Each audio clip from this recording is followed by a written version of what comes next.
Hi there. Thanks for downloading, watching, and listening to the Lean Into Art Cast, the show where a couple of visual storytellers get together, take on various topics that tend to occur, bubble up to the surface, get in the way, cross our paths when we take on this endeavor of communicating with images. We think hard about this stuff, so you will too. My name is Jerzy Drozd, and I am a cartoonist and teaching artist, and the other host is...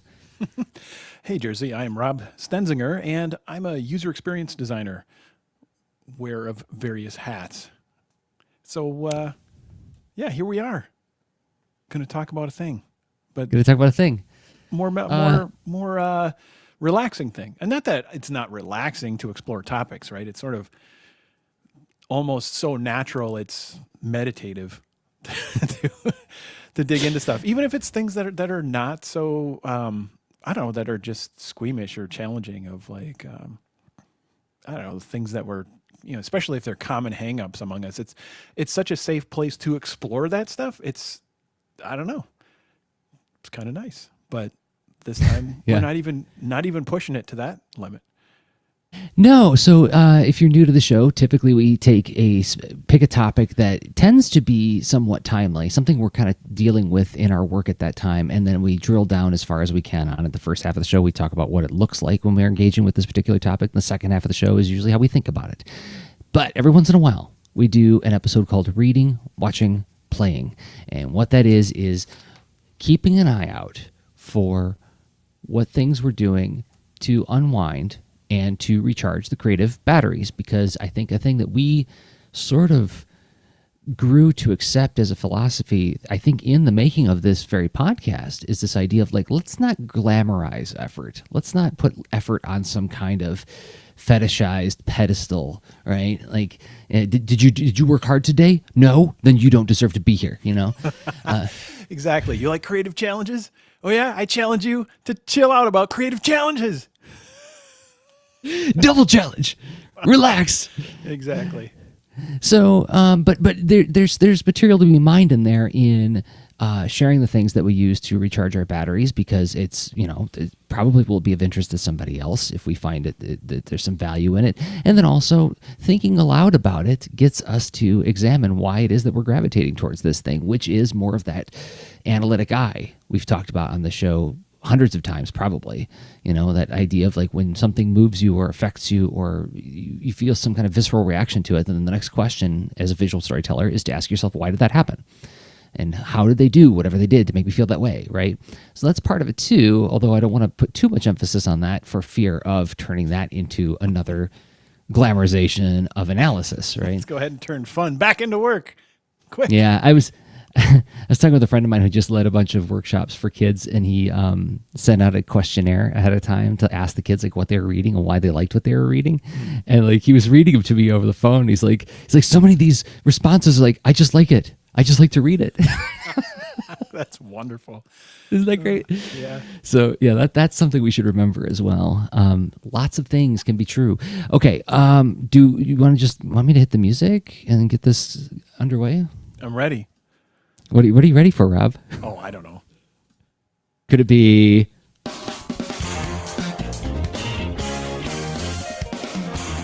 Let's do this.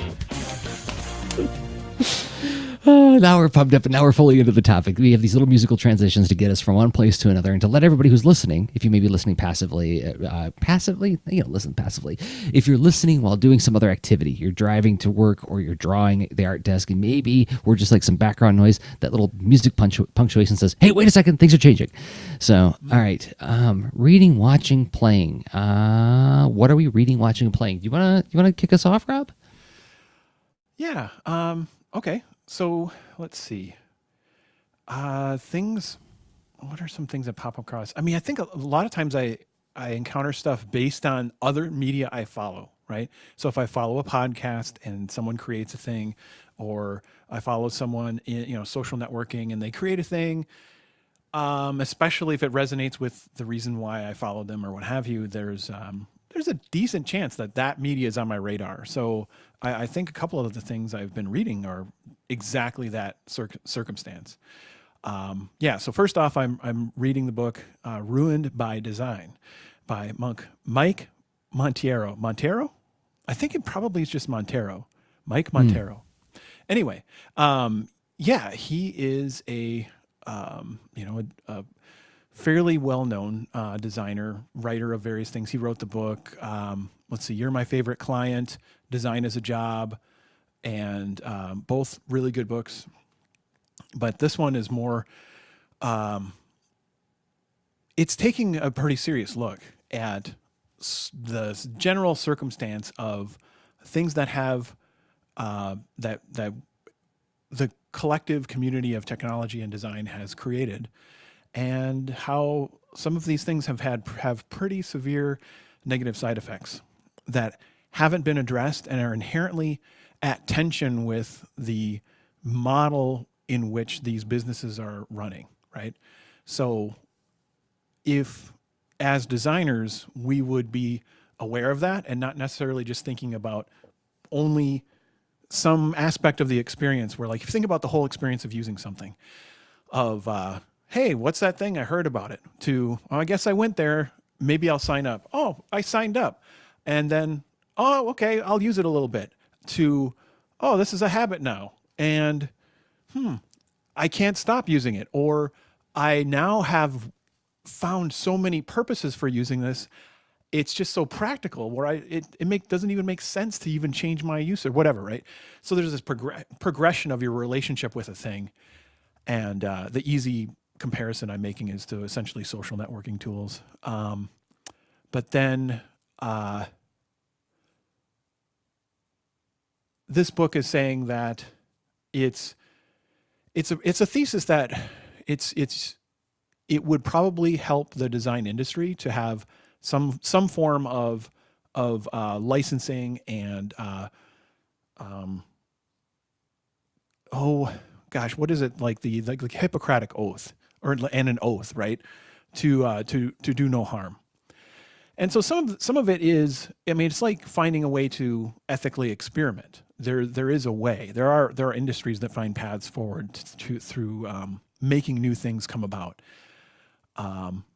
So he brings up some really interesting points, and I haven't gotten far enough in the book where I think at some point it's also like a rah, let's do this, but I haven't gotten there yet. Well, I remember Mike Montero's, he was co-host of a podcast called Let's Make Mistakes, right? Yeah. And if I remember right, he had kind of a grumpy disposition on that show. Yeah, he's got that kind of acerbic wit. And but honestly, when you listen to enough of his stuff, he actually has a huge foundation of sweetness and love. I mean, he's got a lot of that. It just he just has a great style of saying things in a manner that I don't have as a that's not my strength, right? Mm-hmm. My strength is that even if I'm super frustrated in a circumstance, I will try to find the common ground and point out how we should be there and how we could possibly get there, and in a way that isn't about engaging in a fight. And he's got more of a scrappy tone. Well, yeah, I would say that he has more of a tone where he's not tolerating what he perceives to be foolishness. Oh, right? no, definitely not. Yeah. Suffers no fools, for sure. Yeah, and inefficiency and thoughtlessness are not things that he has a lot of tolerance for. Yeah. So, but that was one of the things that I found very charming about his presence on that podcast. So I imagine that his writing too. Is... he seems so effective at it. I question him, like, should I... Should I use more of that confrontational approach? I don't know, but yeah, he's certainly great at it. Interesting that you should bring that book up, because I just finished an audiobook about design thinking and design approach to problem solving. Have you read this, Rob? The Achievement Habit? No. By Bernard Roth. Huh. So a friend of the show, Nate Marcel, was messaging me and telling me about this book and said, like, oh, I recently read this and I thought of you and Rob. And sure enough, as I was reading it, listening to it, it was an audiobook read by the author. And he is a designer, he leads a design team, and he talks about like the principles of design as how it applies to like virtually every aspect of your life. And I don't think he quite does it in the style of every problem is a nail, but he starts talking about things like there's this whole section where he talks about reasons are BS, and he starts talking about how in a design situation where you're trying to make something for a purpose or a function or for a person, and if you say, well, I just made it that way because I felt like it was the best way to do it, or I made it that way because I liked it that way, it's like, well, that's not, those reasons don't contribute to improving and iterating on the design. And then he goes through and starts talking about like the reasons we give for actions we do in our lives. And at first I'm sitting in the car listening to this and I'm like recoiling. I'm like, whoa, don't you dare tell me that rationalization is fruitless and there's no utility to it, right? Because we can't just say there's no reason why we do what we do. Is he making a distinction between reasons and rationale? I think he is making that distinction. Okay. Yes. So, but there was a lot of interesting thinking. I'm not going to say that I necessarily walked home going like, oh, I'm putting all this in my pocket, but it was an interesting point of view, and it was again, I'd say in a relatively similar neighborhood to Mike Montero, a little bit of a, all right, I've had enough. Let's just improve things and stop talking about it all the time kind of attitude about his writing style. Oh, there's a ton of common ground there, because the whole, the discipline of design is primarily a problem solving set of thinking tools. And so, yeah, framing things in a way that you can then discover strategies forward, including yourself in a system of how do you participate in the problem and make different outcomes happen. That's pretty cool. That's great. Is it really all framed as like achievements? Like when I hear achievement as habit, I see a video game where it's like achievement unlocked, floating up from. It's a little bit of that, but it's more like I would say if I were to put it in my language, I would call it the shipping habit. Like how to actually just ship on stuff and improve, like iterate and improve on the stuff for a service-driven or purpose-minded approach to making things. He does use. There were some parts of the book where I was just kind of like, okay, yeah, that's something that people use as a some kind of artifact of authority, as he talks about like big successes in his career, which is great. But I was more interested in the process that led to the successes than anything else. But so it was good. I'm not going to say that I loved it, but I thought it was very interesting. Folks are showing up in the chat, and we've got Carrie's in there and Song Dance Geisha's there, and they're saying that the video looks different. I am not aware of how the video looks different, so that they're using new effects, and they are great. What effects are we using? Everything's so crisp and clear. Oh, I don't know. did Hangouts change the way they do stuff? It could be. I'll have to go back and watch the video after this episode drops. Yeah, that's great. I mean, better compression, better streaming. I don't know. That'd be my guess. So good to know. Yeah, that's good to know. What else have you been reading, watching, or playing, Rob? Oh, let's see. I think another book I found pretty interesting was Planet Funny by Ken Jennings. And I think I heard his name mentioned at some point, but then encountered him through the Omnibus podcast, where that's a show with a premise that reminds me a bit of Galaxy of Super Adventure, right? So Galaxy of Super Adventure is a podcast that you and some art friends do that the whole premise is it's as if, what is it? You're on a spaceship visited by Muppets that happens to be like a co-working space, and other adventures get in the way of talking about making stuff. Kind of, right? Yeah. And it's a lot of fun. It's a really, really fun show. I do recommend people check that out. But like, so there's a premise of Omnibus where it's like it's Ken Jennings and John Roderick, where they're theoretically recording various ephemera and trivia and stuff that they care about, and they want to make sure it's in a time capsule for future generations. And what they assume is that something's happened, and now future generations have discovered this, right? So they break this character all the time, whatever. But it's a fun show, and it was one of those things where one of the co-hosts, it was mentioned that, well, Ken Jennings, who is like this very, very high accomplished repeat Jeopardy game show champion. Turns out that he was really into studying humor, and he wrote a book called Planet Funny. And it was one of those things where I was like, yeah, okay, that's cool. Nice. But then just didn't feel like acting on it. And then after, I don't know, listening to like 50 more episodes of their show or whatever, something happened where I'm like, I got to check this book out. Because he made me laugh enough times. And I don't know what that number is, but and you know, it's a pretty interesting book that is okay, again, Planet Funny. And it's more or less a tour of past and present circumstance that led to how common humor is being used, right?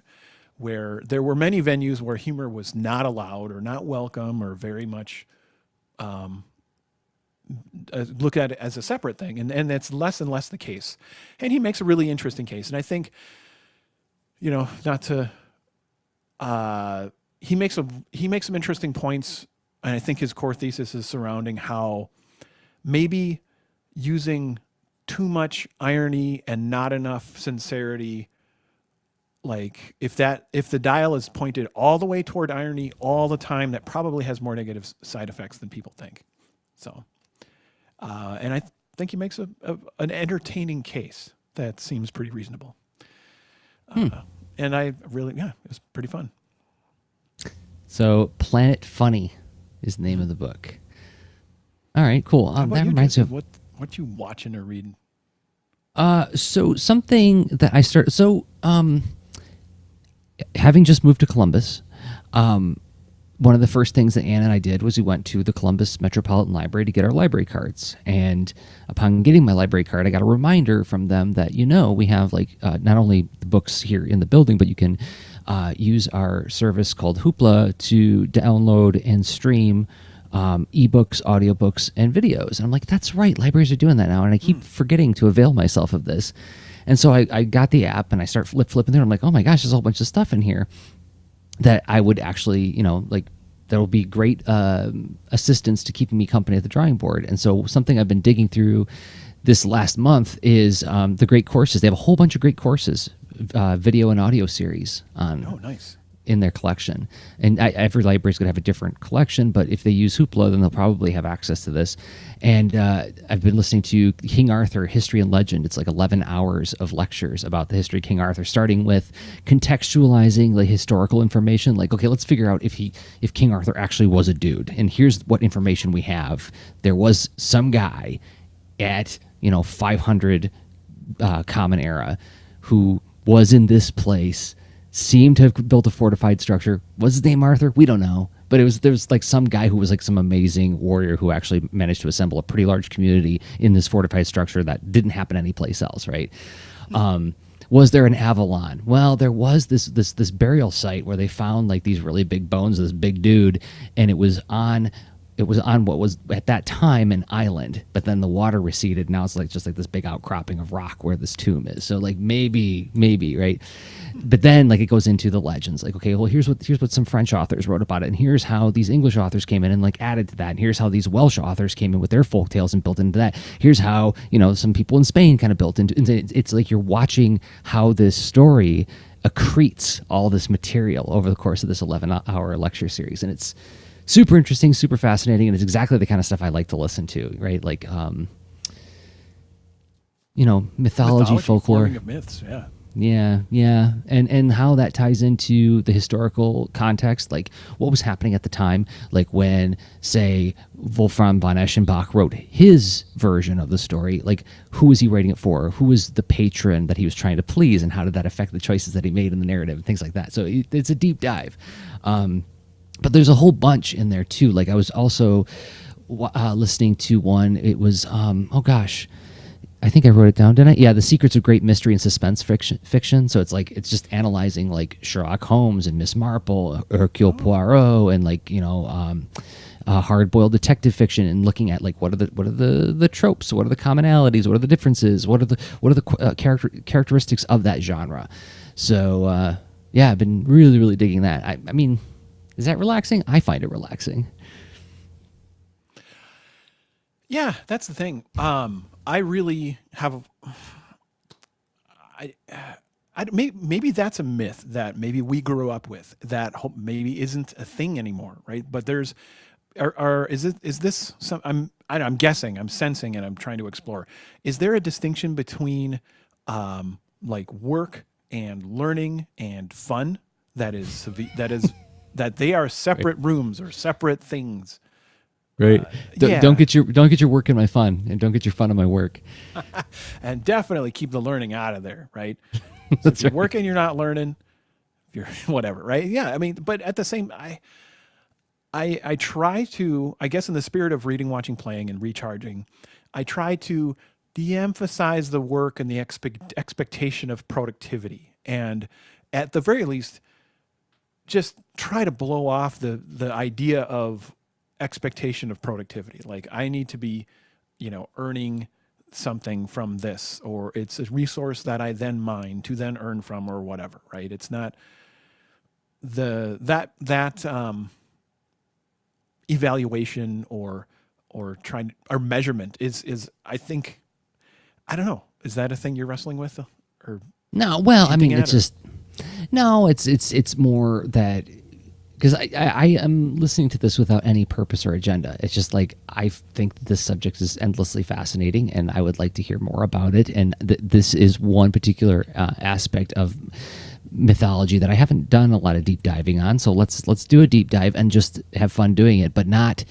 Yes, like when you think about like work or you think about effort, you think about like what do you got to show for your time? Let's not. That's not the purpose. I'm not doing it for that reason. Although I am making notes when something really interesting happens. And like for instance, there's this one part of the when we get up to like the round table part of the mythology, where in one particular version of the story, you couldn't sit at the round table unless you were free of the sin of lustful thoughts, right? So you could never have had a lustful thought to sit at this table. And one night comes along, is like, wow, one little thought, it's not that big a deal. And if I just walk confidently enough, no one will ever know. And he sits down at the table, and the earth swallows him up. And it's like that's a horrific image, right? It's like you think about that's like the stuff of children's nightmares, that kind of image. And like I immediately thought, grab that. The fact that I felt like a little thrill of horror when I was listening to that part of the story, I need to make a note of that to pick at that later on. Why did that horrify me so much? And I've spent some time thinking about it since then. I'm like, okay, well, how can I use that in my work? Not that particular image, but that kind of idea, right? So there is a little bit of like intentional gathering, but I'm waiting for the moments to happen, and I'm really mostly listening just for the pleasure of it. So. I think that's important, and I pointed out and put it in a structure or whatever because I think it's sort of a mindset where if I have an intense week or multiple intense weeks, one after the other, I don't know. I do sort of have a harsher judgment when it comes to like what am I doing to relax, and is it I don't know. I try to throw up those walls more severely or whatever sometimes, and not as much as I think. I think I'm getting to a different stage with that, but yeah, it's something that comes up. And once in a while, like if I'm stuck in that mindset and then I'm starting to get work ideas or ideas for being productive from what I'm enjoying, then I'm like, what am I doing? Am I working now? Crap. Yeah. Yeah. But yeah, then try not to worry I about it. Yeah, that is one of I think something that's common to both of us in terms of like just general disposition is that the line between work and fun is very fuzzy for us, and that's not to I'm not going to make a good or bad judgment on that. It's just it is what it is, right? And I think it's our quantum state is that it's like a quantum state where it's like it's both at the same time. Depends on when you're looking at us. So Sure. Schrodinger's enjoyment. yeah, Schrodinger's workday. Yep. What else you Okay. got? Well, let's see. Something I've been watching that it just so funny. It perplexed me at first, but then I really got into it. It's this. It's a like 15 episode anime series on Netflix called High Score Girl, Hmm. and the premise is there's there's a let's see. There's a couple of main characters. One of them is, there's a young guy and there's a young girl, and they are both really into arcade games, right? And the young guy is pretty immature, and is this rated PG? Can I play some video on the screen? It's pretty rated PG. The challenge is that the introductions and stuff on, I didn't find a great video for like a preview on YouTube for some reason, because it's kind of like it doesn't talk about because I'm talking about the dubbed version on Netflix, not subtitle. Although I watch it with the subtitles on, and it's kind of funny how the dialogue's a little bit different. But it's an entertaining series about just growing up through a couple of life stages. They go from elementary school to middle school to early high school. And the main character deeply loves video games and is growing up in the era of early 90s. So so this is your jam. So it's hit me on a few levels. Yeah. And it's a fascinating his relationship with his friends is very interesting, and how things progress. I don't want to spoil anything because the whole point is the relationships. But the relationships are interesting, even though like there's one character who I'm not going to say if they ever end up talking or whatever, but the first couple episodes, they're not talking. And I think, what is this about? But it has a hook. It has a purpose in the story, and I bought into it. And so that's kind of funny when I experience something that is challenging to me, that has me going with it, and because it's tempting to not go with it, and I felt it was really a worthwhile, cute series, and it really goes into video game nostalgia big time from the 90s, and fighting games. Oh my gosh, I want to play fighting games after I watch that show. That's awesome. Because I mean, there's so many things I've forgotten about games in that era, even though I own a lot of games from that era, but like certain minutia and where it's like, oh, I mean, I'm into it and I love it, but I've never achieved beyond casual competency in them, right? So they're talking about like very extreme skill in these old games, and it's just really fun. It's like reading a video game magazine from back in those days. Oh yeah. So super cool. So what was the name one more time? High Score Girl, where high score is spelled like high score in a video game, HI-SCORE. Yeah. Very cool. Yeah. So my watching pick is returning to one that I've talked about on the show before, and that is the Tick on Amazon Prime. Oh. Now I can't remember, Rob. How familiar are you with the character of the Tick? Like the cartoon from the 90s? Yeah, I collected some of the 90s comics. Oh. Yeah. So like man-eating cow? Yeah, I did not collect every one. It was sporadic, but no, I was very entertained by the Tick. So for those who maybe haven't read or seen the cartoon, the premise is that it was like this very lighthearted, silly satire of superhero storytelling, where the Tick is this nigh invulnerable character who has no origin story. He just like shows up in this place called the City, and he befriends this accountant named Arthur who has this stolen moth suit, and they decide that they're going to be crime fighters together, and they fight like really bizarre villains, like a guy named Chairface Chippendale whose head is a chair. Let's see, Thrakazog is like an alien from outer space who lives with a roommate in like the top floor apartment of the Tick's building.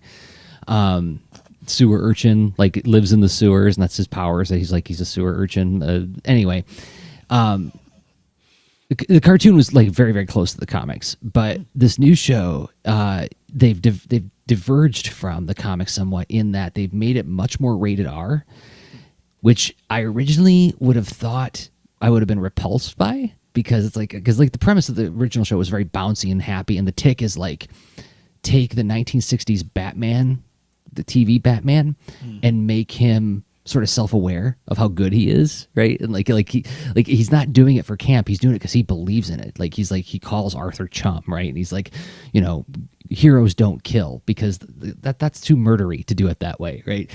And so now they take this guy who's like so comically heroic and good and drop him into this rated R world full of like truly like bloodthirsty bad guys, and another hero is named like what was his name, Overkill, and he's like this total 90s guy with like knives all over him and guns all over him, and when he kills people, like he kills bad guys because he's a gritty hero, and when he slices them with the knife, like it's like Fist of the North Star where gallons of blood like shoot out of their body, and like the Tick is like constantly trying to stop him from doing that, right? He's like stop it, the good guys aren't that murdery. Anyway, season 2 just dropped, and I am continuing to really, really enjoy it. And despite the fact that it's got so much edge to it, but it keeps the spirit of the original comics, where it's very lighthearted, it's very silly in its approach, but it still feels like it's not laughing at the Tick; it's laughing with the Tick, if that makes sense. So. I am intrigued. I saw the first episode of season 1 after you talked about it a while back, and it was funny. It was good. It was familiar tone, but like that's such a fascinating thing to me when someone can write sort of a layered tonality in a story that has like really severe circumstances and lighthearted stuff at the same time. And it's like, I mean, ever since I was I kind of left behind trying to write the gritty stuff, and I don't worry about that as much. But like, I can see that being such a worthwhile territory, right? It's just like, wow, that's so skilled and admirable, because it just it's the kind of thing where it's when it's done skillfully, it's like a place that I would find really hard to reach, and I don't know why. Like that's what it leaves me standing there when I look at it. Like, gosh, that would be. If I guess it feels like it's holding a lot of feelings at the same time, right? Yeah. It's sneering at some things. It's trying to scare us and intrigue us with other things, but then it's trying to lovingly celebrate other things, and then it's trying to like actually write like a true emotional arc for some of the characters in other ways.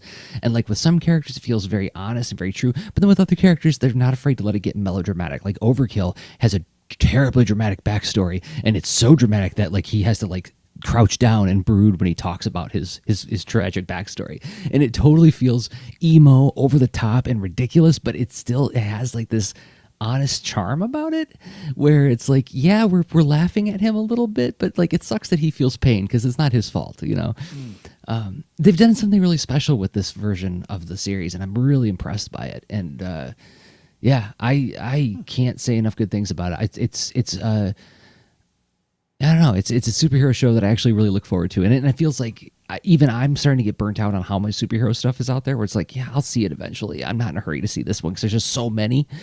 But this is one that I'm like, oh, when I found out the season 2 dropped, I'm like, I'm there. So,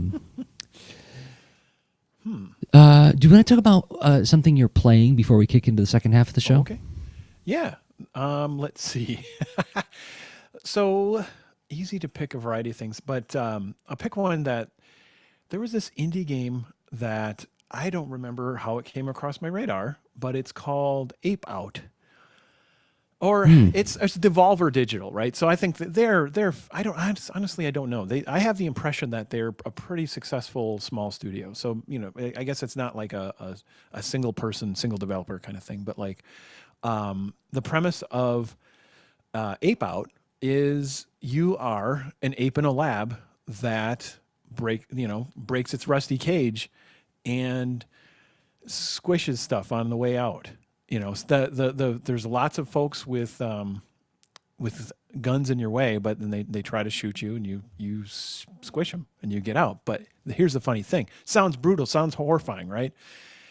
Yes, but it looks like, oh gosh, what is it? Saul Bass or what have you. Like it looks like a poster from. It's almost like an animated Vertigo movie poster, where the ape is in silhouette, the people are in silhouette. It's abstracted, it's violent, but then the music's dynamic. So as you're moving around, it's like, and there's no conflict. It's like, like just kind of mellow and jazzy, and all of a sudden, like, oh, there's a person nearby. There's bongos, baka, baka, baka, baka, and then it's getting a little more intense. But then the person notices you, and then it's like da da da, like gets more intense. And then when you shove that person at a wall, it goes. It's like a. Oh my goodness! It's a drum hit. I'm looking at it right now. It's a drum and cymbal hit, and so you're participating in the music while you're breaking out. And wow! It's pretty fun, honestly. It's intense though. So I bought this game to relax before bed. Bad idea. Yeah. Okay. Where I'm just like, because it pulls you in such a significant way. I guess like all those layers of the being in danger. You're not like super powered really. It's a strong, you're the strong ape, but like you're pretty vulnerable. Jeez. The ape just smushes these guys. But it makes drum hits when he does it. It's great. That's pretty amazing. Before bed. So that's my only hesitation. Ape Out on Steam. Yeah. All right. I picked it up on the Switch. Oh. So it's on a variety of platforms. Yeah, Charles Tolfeld is in the chat and saying that game is pretty Kill Bill in its aesthetic. Yeah, I could see that. Yeah. Both in terms of like the color and the visual styling, but also in the level of violence. Cool. Well, and I do appreciate that it's an animal doing the violence, because we shouldn't keep apes in cages after all, unless it's an injured or endangered ape, and then we were trying to rehabilitate them. I'm not going to go any further than that with this. I've already dug myself into a hole. Let's take a break, Rob. Sounds good. Sounds good. Okay, so in a minute and 30 seconds, we are going to look at some other tools, things to think about when it comes to reading, watching, playing. I don't remember. What's the teaser for the next part, Rob? Well, let's see. So yeah, there's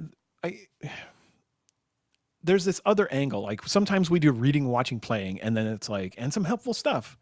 So there's always a longer list than we have a chance to get to. So coming up next, we're gonna pick and choose from the list that we didn't cover yet, because there's always good conversation about the things we're reading and watching and playing. But then there's a couple of things that are just helpful tools that deserve a mention that don't always fit in a regular episode. So there's good stuff coming up. All right. So in a minute and 30 seconds, we will talk about that. And until before we do that, we have to thank some people who make this show possible. Those people happen to be the folks who support us on Patreon. Patreon.com/leanintoart is the website. What is it? It's a way for you to give us a monthly upvote. If you believe in us and what we do, and if you get value out of these discussions that Rob and I have every week, you can sign up at patreon.com/leanintoart and contribute as little as $1 a month to help make the show more sustainable. And I want to thank 5 people who've been doing exactly that. First up, Nate Marcel. There's Nate's second mention of the show. You can find Nate on Twitter at Great Sea Monster. Thank you, Nate. Also, Brandon Dayton. You can find Brandon on Twitter at Brandon Dayton. Brandon's been sharing some pretty interesting images for an upcoming project that I think you should check out. Also, Shawnee Redfearn. You can find Shawnee Redfearn on Twitter at Shawnee Redfearn. Thank you, Shawnee, for believing in us and what we do. And Ashley Knapp, longtime friend of the show. You can find Ashley on Twitter at Control-Alt-Lee. Thank you, Ashley. And finally, Greg Horvath. You can find Greg on Twitter at IGMHorv77. Thank you, Greg. And you can join them all at patreon.com/leanintoart, where you will find all the shows we make, as well as the extra leans, the shows we record only for people who support us on Patreon. And those posts become an open mic post where you can take the conversation wherever you want in a safe place where only fellow leaners are hanging out. One more time, that's patreon.com/leanintoart. And we thank everybody who has been supporting us there. It means a lot to us. It really does. Thank you so much. All right. I got to do some other music so we can transfer to the next section, right? Yeah. What will it be? How about this? Something a little bit more intense. What is that? Nah. That was the wake up call that we're in the second half of the show. Actually, that was Brinstar by Stimage. There we go. Remember? Okay, gotcha. Metroid Metal. There we go. I'm staying on brand. It's good stuff. Okay. Where do you want to go next? Okay. All right. So, is there a utility or thing that you think has been just sort of making stuff easier, or is just really handy that that you want to give a call out to? Well, I mean, I guess going back to something I was talking about earlier, when I was talking about like the great courses thing, I've just been getting a lot of value out of streaming materials from my local library. And there's Hoopla. You can check to see if your library has that. But then there's another app called Overdrive. And the Overdrive app is okay, but they made a new one called Libby. And this one is great.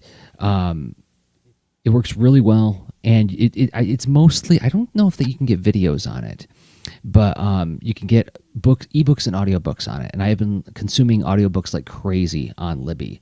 And as you can see on the screen, you can get it for the App Store, or the Apple App Store, Google Play, and you can get it for Microsoft. So you can get it at the Microsoft Store too.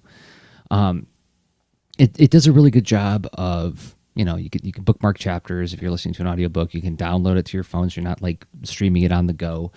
But just checking out your local library to see what content that they are offering for you to download and stream, because you're already paying for it with your tax dollars after all.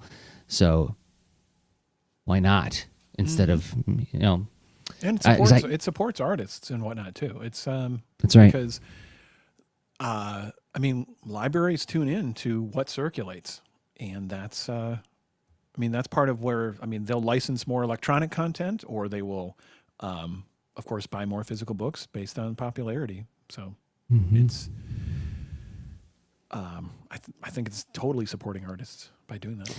It is, and also it's sometimes you find stuff that is not in print anymore in there. I found a couple books that I've been meaning to read for a long time. Some old C.S. Lewis stuff, like collections of essays that you can't find anyplace else. So, I've re-fallen in love with my libraries through those apps. So, what about you? That's great. I actually I've been a Libby user for a while, and it's I would say I dabble in it a bit and haven't made it like a huge habit, but it's pretty easy to use, and I like it. That's a pretty awesome one. But I've been curious, like, just before I share a utility, you seem to speak highly of Libby. Is that sort of like, how does that stand compared to the other ones? Is there do you just get them all? Is that the best case? Okay, let me clarify. So in my case, it turns out the Ohio library system is pretty freaking awesome. Like, if you can get library cards at multiple cities in Ohio. So I have one for Columbus and I have one for Worthington. And so my Libby app, I can log in with both accounts and I can borrow on both cards. So like I can actually borrow more. It's gonna be different depending on your state, right? Sure. I also just noticed that the Libby app is more stable than the Overdrive app. At least on my Android phone, it crashes a lot. The Overdrive version does. One more thing about Hoopla too. The Hoopla app, it lets you stream via Chromecast. I don't know if it works with Apple TV, but that is pretty nice. So yeah, like while I'm in the studio, I can have the TV going with the great courses or whatever, playing off of my phone. So, and I also watched the Pokemon movie on recently that way, and the DuckTales movie. Remember the DuckTales movie from like the late 80s with Rip Taylor? Rip Taylor. No, I don't. It's a genie story. He's a genie, and he's playing Rip Taylor as a genie. It's pretty interesting. So what's funny is I know I should be able to get Rip Taylor in my brain, but I can only recall Rip Torn, who was the bad bags of yes. Rip Torn was, and Zeus and Hercules. So Rip Taylor was the guy with bags of confetti and the big mustache, and he would always say, "It's funny." he was like you'd see him on like Laugh-In and things in the 70s. Oh wait, I think he was on Bewitched. You might be thinking of Paul Lynde. Maybe Paul Lynde and Rip Taylor are pretty similar dudes, so like they Maybe. maybe they did something Because together. I'm picturing a large mustachioed fellow, just chucking confetti, but I don't know. This is pretty much. I'm an unreliable witness of some, childhood TV stuff. So, yeah. Okay. So cool. Thanks for clarifying. So it sounds like I might want to get those other apps as well to see, because maybe they have different strengths, different media types and stuff. Yeah, they do. Yeah, yeah. I feel like Libby is the design feels. I haven't sat down and looked at it with a designer's eye, but the design feels more intuitive to me than the Overdrive app. The Overdrive app feels like how apps looked about 6 or 7 years ago, and the Libby app looks more modern and like thoughtful in its approach. And I can't tell you why. I'd have to play with it more and get back I to you. totally don't want to play. I'm listening to like, well, what would you say stands out about it? So it's not like I was the designer, but I can tell you what I think. Yeah, Is that it's okay? Go. Yeah, No, you tell go. me what you think. I Okay. don't want to plan an idea. I want to hear what you're. All right. What Libby gives me upon launch, the information that I absolutely want upon launch is like, what have I checked out, and how do I get to find more of it? So there's like 2 things to hit. It's like your you checked out items and the library itself, and then at the bottom of the screen is the play button of the last thing you've been playing, so you can continue playing that thing. Right. So it's like very very simple, but Overdrive is like series of lists to dig through. Right, it's more of like nested lists. Yep, lists and filtering. Sure, that is, yeah, definitely an older sort of approach, because it seems like a lot of the filtering happens by asking you thoughtful questions. So, because to me the Libby app is very conversational, so Yeah. it's being a sort of app version of a librarian saying, It "Hey, is. what are You're you right. into?" Yeah. You're right. Yeah, and then even like the alerts that you get on the right side of the screen when you tap it, it'll be like a chat bot kind of interface. It'll say, "Hey, I got a new tutorial to share with you. Do you want to watch it right now?" And then you can say no, and she's like, "Okay." She goes away. Okay. Cool. Thanks for clarifying that, because now I have some new apps I need to try. As far as let's see, what has been a really useful one that I've been, because there's a few that I have on my mind. How about it's tough to endorse because of the price, but I thought it's interesting that finally there's another alternative on the Mac to Soundflower, because Oh, I like Soundflower, but I never found it that intuitive. It's almost like once I got something to work through trial and error, cross my fingers that it just forever works, or once I need to reset up my computer or whatever, it's just like, ugh, it's a lot of trial and error to get it set up again. I never like mastered Soundflower. And the whole idea behind Soundflower is that you want to create new audio sources and then merge existing audio sources and stuff to be able to route stuff into apps. And if you combine it with something like Audio Hijack, then it's easy to record some interesting complex things on your computer, where typically you only have one output. And this it lets you have some virtual outputs, as if you almost like you're making a mixing board of multiple ports and stuff. And oh gosh, what's their name? They even make Audio Hijack. It is Rogue Amoeba. Yeah, Rogue Amoeba. Thank you. Well, they've made an alternative called Loopback, and Loopback is not cheap, but it works and it's easy. So after I sweated it a little bit, I bought it. because for me the use I was having was partially automated transcription. And I'll use it for other things too, as far as podcasting and other audio projects. But like that was the pain point that I really had, is to essentially, it's quirky on the Mac where like it has built-in voice transcription. If I forget what they call it, like Siri transcription or something, and you can activate it in like any text area. But then I have this habit of using a different app to record some audio journal stuff, right? And I mean, I've used this app too to record a few episodes of the Polytechnicast during Art Sound Off, for instance. And it's called Just Press Record. Nice, convenient app. It works on my watch. It works on my phone. It works on the desktop. It's kind of nice. And all those little journal clippings that are all audio save, well, in what is it, Apple iCloud, whatever. Handy because they're everywhere. Just sort of works wherever I'm at. And what's funny is, okay, so that app has built-in transcription, but it has quirks that I don't really like. So if you use built-in transcription, you can't participate in reshaping and fixing errors along the way, right? Whereas, let's say you unboxed a lot of thoughtful things and you want to turn that into a draft for a workshop, for instance, or a blog article, whatever, right? Even just turning it into a text journal entry if you want, as far as capturing like the key summary or what have you.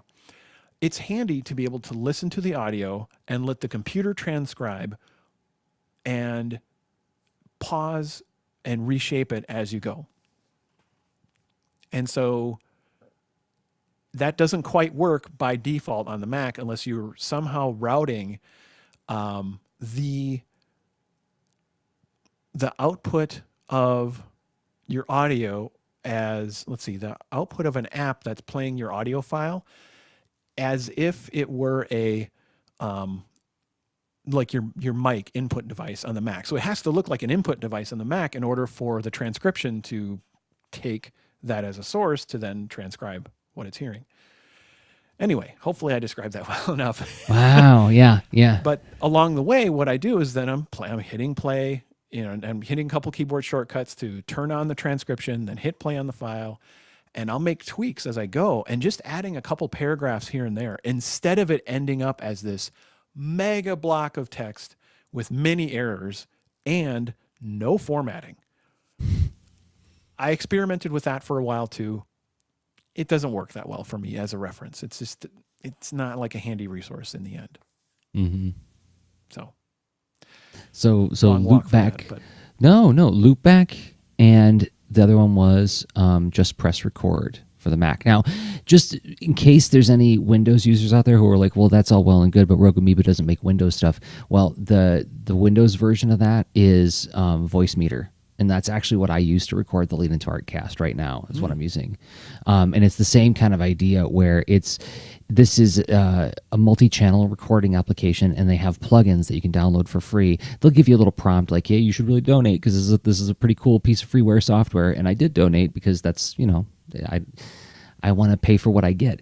But it's the same kind of idea where so the way that we do the show right now, I have a soundboard application open, and I have Voice Meter set up to route all of the audio on my Windows machine into this channel that I'm speaking into right now, right? And then Rob's coming in another channel, and it's getting all mixed down at the end of the show. But I can actually pot Rob down right now, and you wouldn't be able to hear him at all, or I could like pot myself down, and you'd only hear Rob, right? But it's the same kind of idea. It's an audio, you create like virtual channels for different devices that are plugged into your machine and like incoming audio from different sources, and then you can mix it down. And there's that tape cassette icon, Rob. I don't know if you can see it on the screen. So when I'm done recording, you always hear me say, okay, I have to eject my cassette. It's because it uses that metaphor, like where I have to go to the menu button at the top, and I hit that, and it's like eject audio cassette, and then your AIFF file is free to edit in any other application that you want. So that's at vb-audio.com. It's Voice Meter and Voice Meter Banana. So see, both we are cross-platform on the Lean Into Art Cast. Yeah, I try to be. I don't produce a lot on Linux that is like multimedia, but I do dabble, and so especially command line stuff. But it's funny. Every once in a while I get the urge to set up like a main desktop as Linux again. Because it's nice to be cross-platform, and that is an interesting different world of many things are free by design. and there's ways to support and give back that are different. But it's a different world. It's not a world typically of clicking infinite scrolling terms and conditions, which is it's kind of neat, but Yeah. not my main thing right now. Yeah, and God, that sounds like such a fun hobby to take on, is to build a computer myself again. I haven't done it since like 1999, 2000. And that was a lot of fun. And it'd be fun to build my own Linux machine and like try to get, so there was like a bunch of discussion on art Twitter, as the kids say, about Adobe Creative, what is it called? Creative Cloud, like doubling their subscription rates. And so a lot of people were posting like, okay, that was the discussion. I didn't dig that deeply into it. I don't know. Interesting. I don't know. I said there were people talking about it, and I didn't follow up on it that closely. It's just that what interested me about the discussion was a lot of people started talking about, okay, what are the alternatives? What else is out there that we could jump ship onto, right?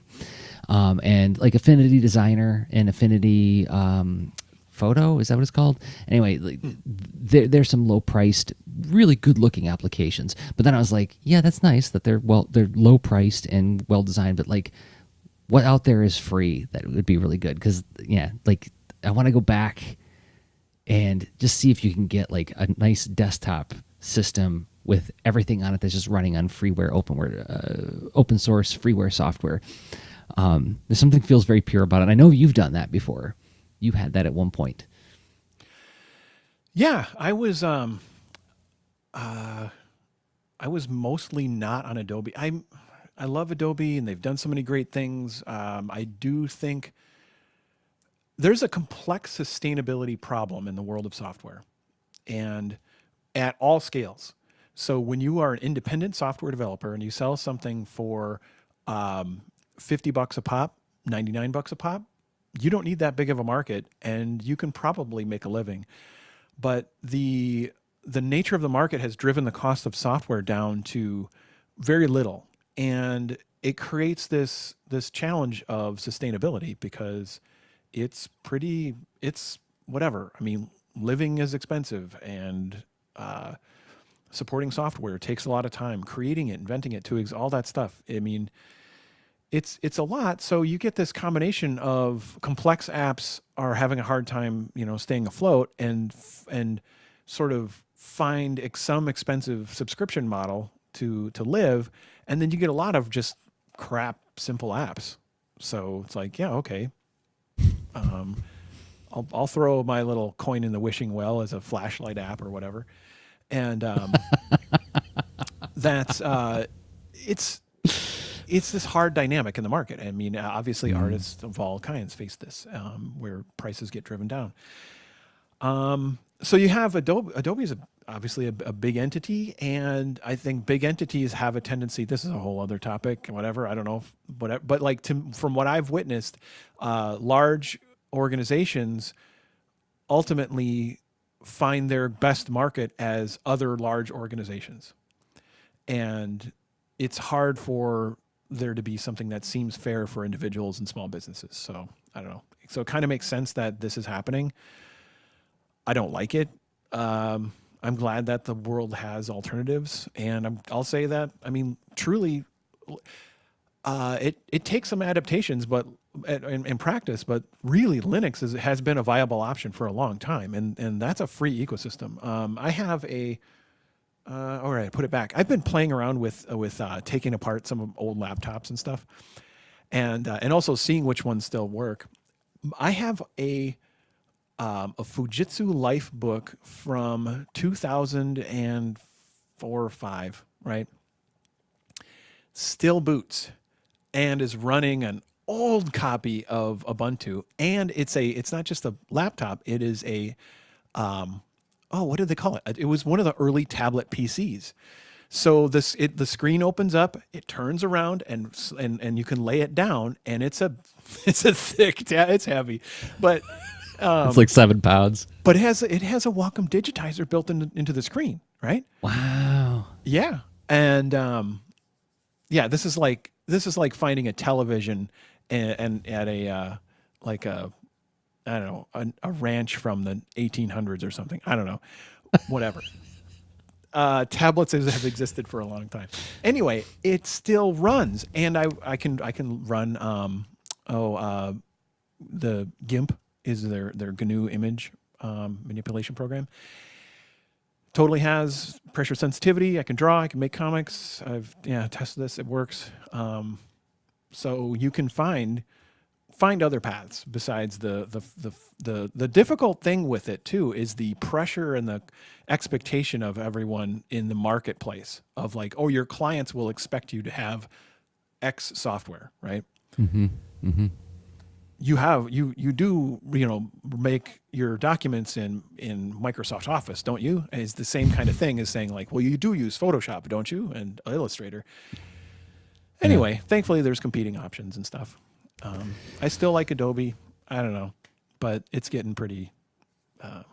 It does seem like they are increasing their rates for my quick search, by the way. Okay. Well, but I haven't super verified that.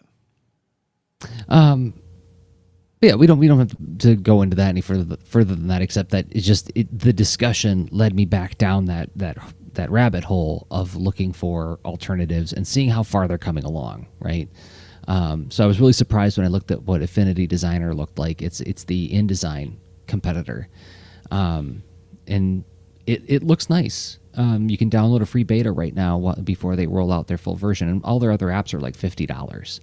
So 50 to 70, something like that. Like that's a reasonable price. If you wish that company to continue to exist, if you buy a $50 app and it's supported for some chunk of time and isn't like put through some forced obsolescence, whatever, it's really fair.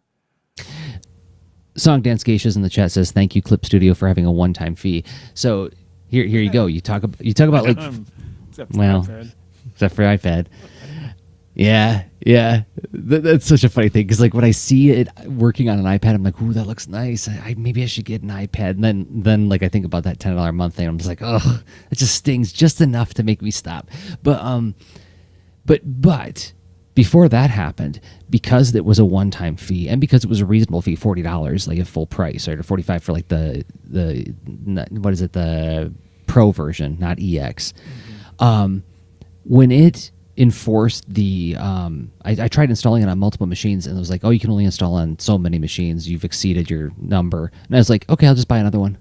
Like there was no friction. I was like, I'll just buy another license so I can put it on this other machine too. And because I had so much goodwill for the company because I felt like they were treating me fairly, right? Whereas that's like fantastic. That's the ideal scenario, right? So okay, do we have any more to take on, or do we want to get ready for final thought? Well, I think we've definitely explored plenty of utility, put some bonus utility in there. So happy to go to do a final thought. So do you have an idea to explore? Well, Charles Tofeld offered this in the chat, and it kind of is tertiarily related to the conversation we were having earlier, but it didn't have a direct way to plug in. So I was thinking like maybe this could be final thought in that way, in that it's only like loosely affiliated with what we were talking about. So he asked, do you think that as an illustrator, it's an effective use to try to utilize the library when it comes to learn how to market yourself? Like this, because I was just singing the praises of libraries earlier. Is it still a viable place to do proper research on a topic, right? Or is it a place where you just go to get the latest Harry Potter? Or is the stuff going to be, like the nonfiction stuff would be terribly out of date? That's an interesting question. And then I think there's more layers to that question as to like doing research to up your skill game and other aspects of your career.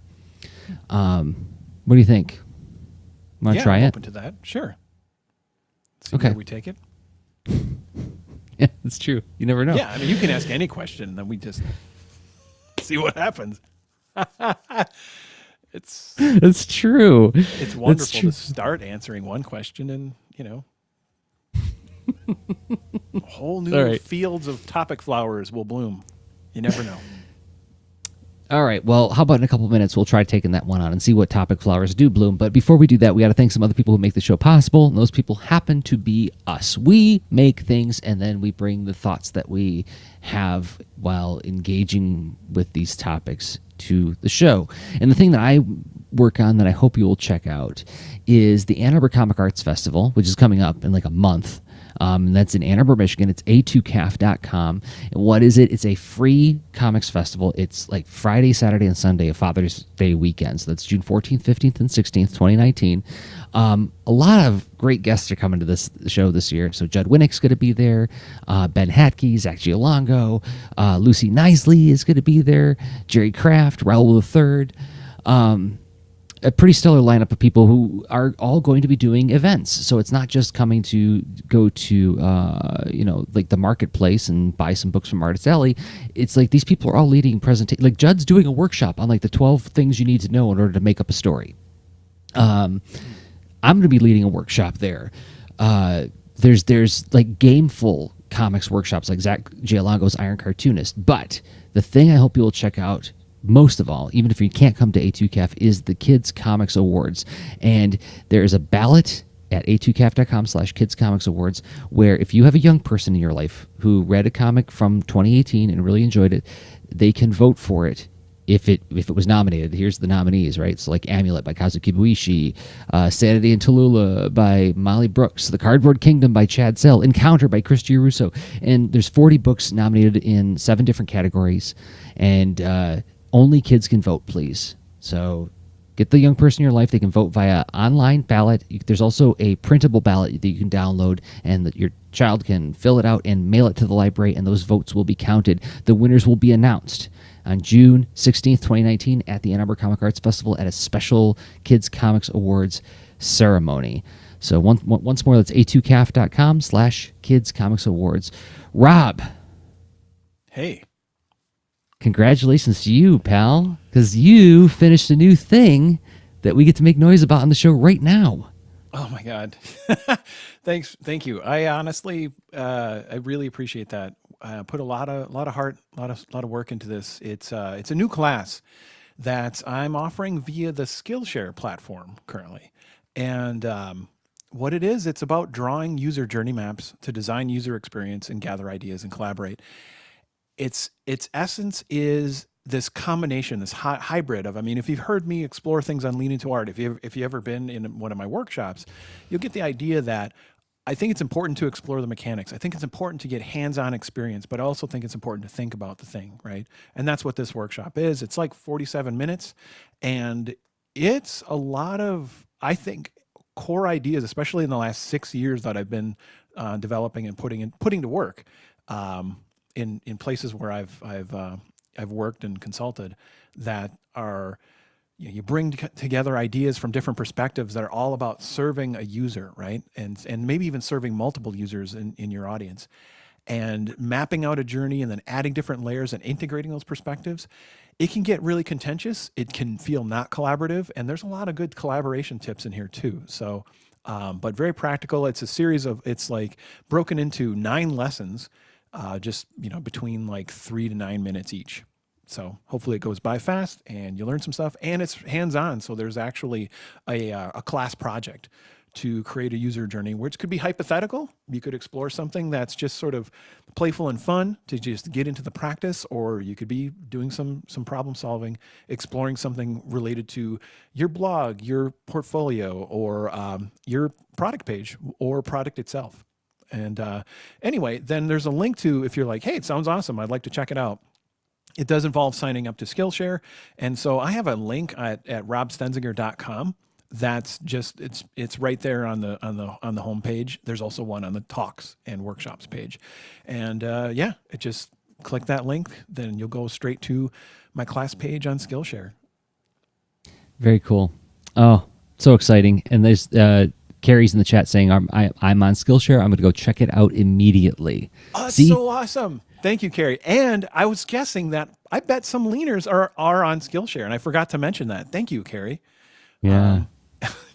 Super That's cool great. that you're already there.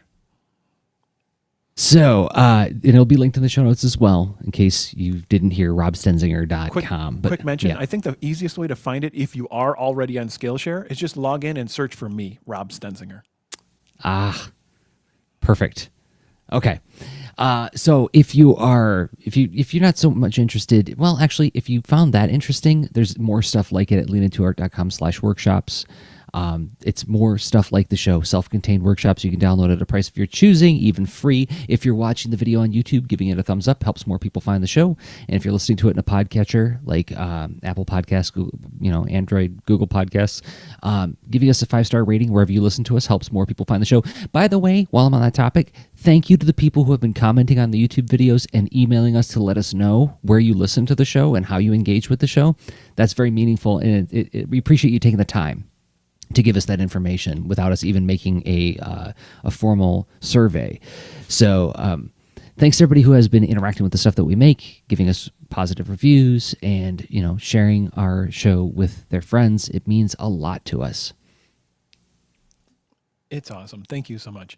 I actually didn't notice. I wasn't getting those alerts, so I'll have to go check out those comments. Yeah. I meant to point you at them because I get them because it's on my YouTube channel. But yeah, some people were being very kind and letting us know how they listen to the show. So that's cool. Okay, final thought time.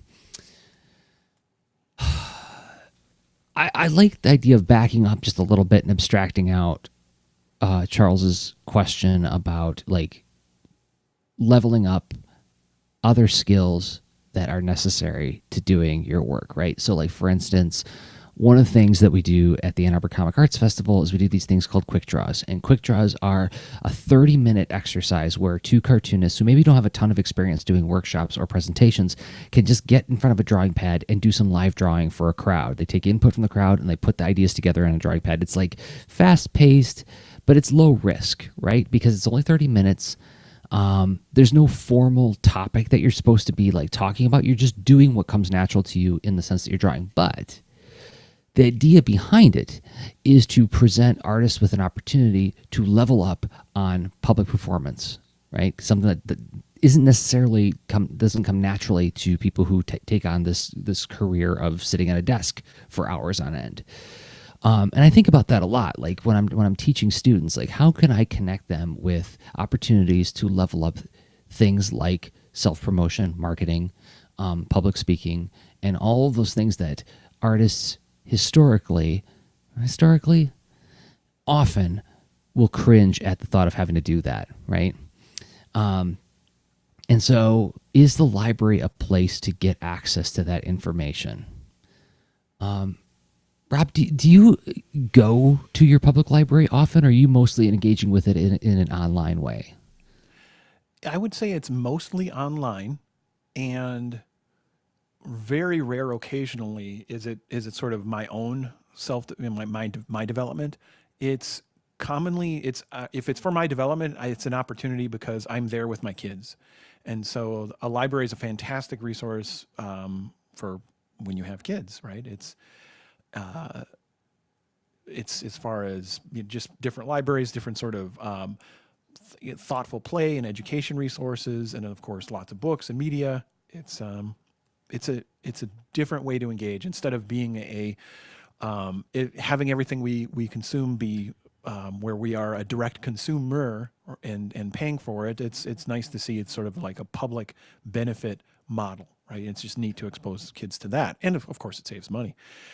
But then for me, I think of it as I'm going to abstract your abstraction. Oh boy. Here we go.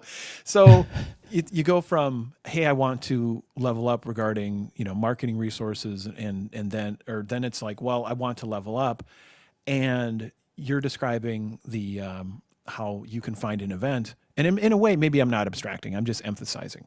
So if you think I want to learn something, and if you can find a way to study that thing enough, but then use it to serve another group, it's a very powerful way to learn, where you're essentially sharing the thing that you studied which causes you to engage with it very differently, because it's not just you understand it enough for you to just sort of clear a hurdle or accomplish a task. You're understanding it enough to help others understand it as well and to get their own experience of clearing a hurdle and accomplishing a task. And that kind of engagement with a topic is it's very affecting, and I wholeheartedly endorse that. So finding those opportunities is it's a community thing. So that's exploring and, you know, tuning in and asking around, right? So events is definitely a thing. And tying it back to libraries, libraries are a place that puts on events.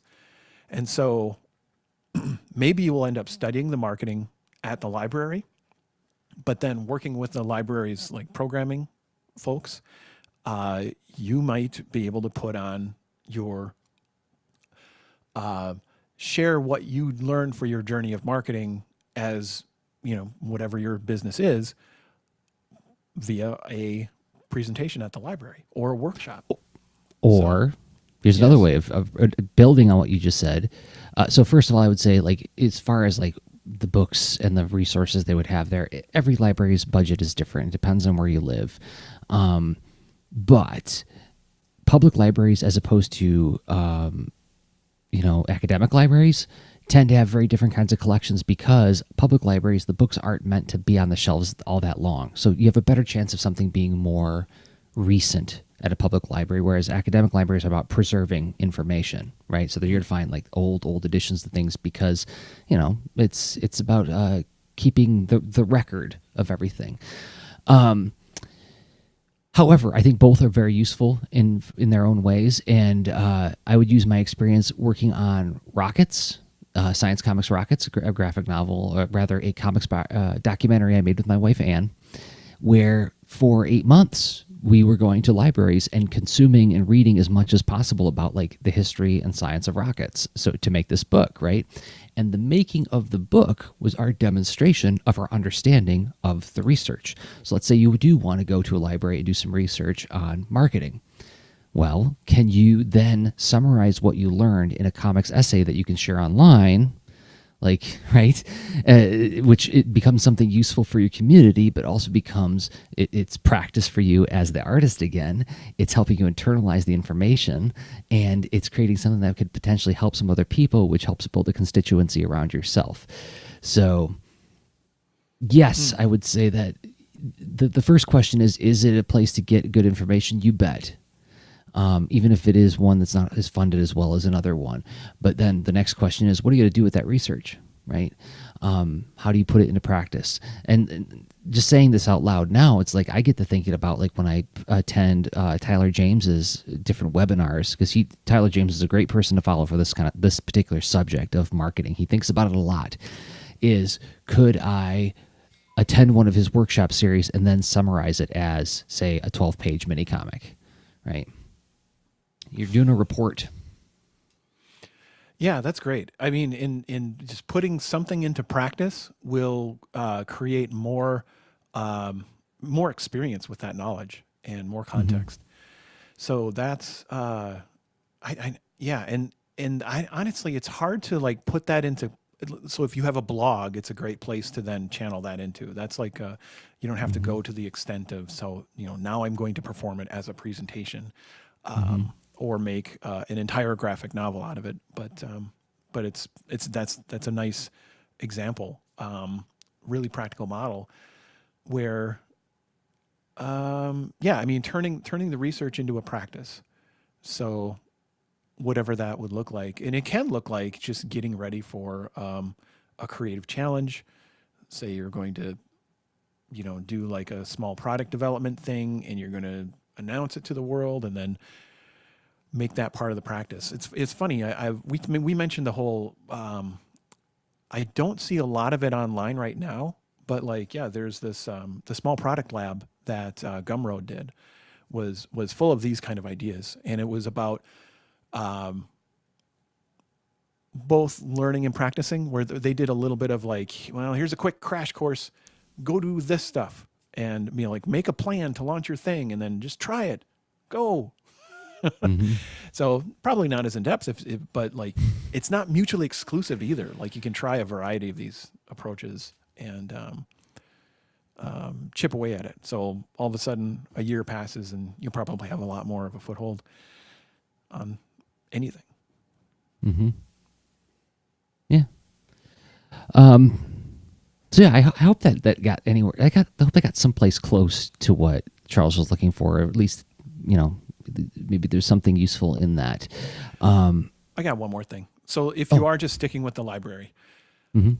you're pulling on a thread, you're exploring, you're digging into a topic. Typically, a lot of great books have their resources, and you'll have a bibliography. Pull on those threads, right? So the names of the people that are the ones who wrote the books, that if you're finding the useful information, see where they are around, because almost everyone is online doing something, right? And then also the things that they thought were an important basis of their work, and those are great threads to pull on, because if your library doesn't have an exhaustive section on a thing, it has a signal pointing to toward more things. That's a great way of putting it. Okay. Rob, I think we did a podcast. I think. Awesome. I agreed, concurred. Okay. Second, all in favor? Aye. All right. The motion is passed. We have a podcast. Do we have enough people in the chat for a quorum? That's what I need to know. All right. So we record the show every week, Thursdays at 10 p.m. Eastern, 9 p.m. Central, and we stream it live on YouTube, collect it as a podcast at leanintoart.com and patreon.com/leanintoart. We'll be back soon with another episode. Until then, I have been Jerzy Drozd of leanintoart.com and Jerzy Drozd on Instagram. And I've been Rob Stenzinger of leanintoart.com, and I'm also on Instagram as Rob Stenzinger. Okay, bye. Show notes for this episode can be found at leanintoart.com. You can also follow us on Twitter at the user leanintoart, and you can reach us via email at leanintoart@gmail.com. And remember, leaners aren't wieners. Thanks for listening. It's funny is now you see me agreeing with myself. All right, I'm shutting off the stream. Good night, everybody. Good night.